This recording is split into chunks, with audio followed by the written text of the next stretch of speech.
के पावन परब मन भावे, सावन के पावन हो, सावन के पावन परब मन भावे। चली ना देवघर चल बाबा के चढ़ावे, चली ना देवघर चल बाबा के चढ़ावे। बाबा के सूरतिया हो मन हरसावे, बाबा के सूरतिया हो मन हरसावे। चली ना देवघर चल बाबा के चढ़ावे, चली ना देवघर चल बाबा के चढ़ावे। Music by Manish Kumar.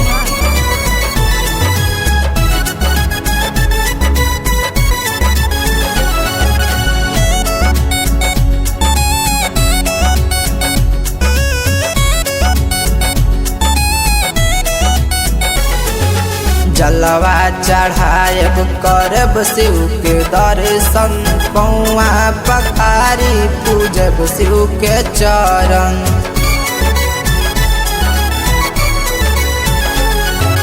जलवा चढ़ाएब करब शिव के दर्शन, पौआ पखारी पूजब शिव के चरण।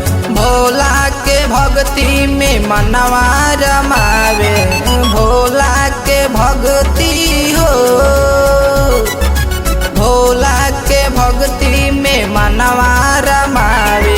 चली ना देवघर चल बाबा के चढ़ावे, चली ना देवघर चल बाबा के चढ़ावे। बोल बम जय शिव, बोल बम जय शिव।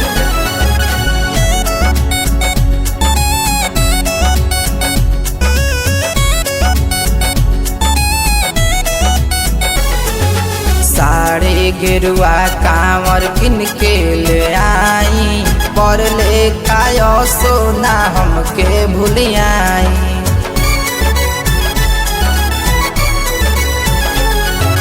साड़ी गेरुआ कांवर किन के ले आई, पर ले कायो सोना हमके भूलियाई।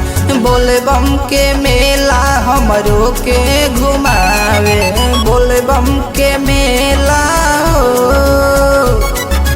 बोलबम के मेला हमरो के घुमावे। चली ना देवघर चल बाबा के चढ़ावे, चली ना देवघर चल बाबा के चढ़ावे। आर्यन स्टूडियो राजापुर बाजार।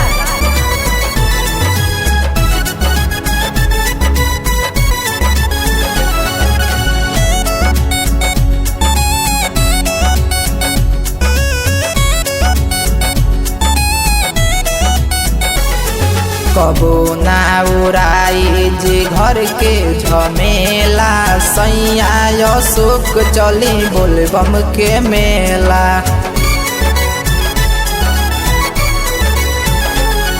कबो ना उड़ाई जे घर के झमेला, सैया अशोक चली बोलबम के मेला।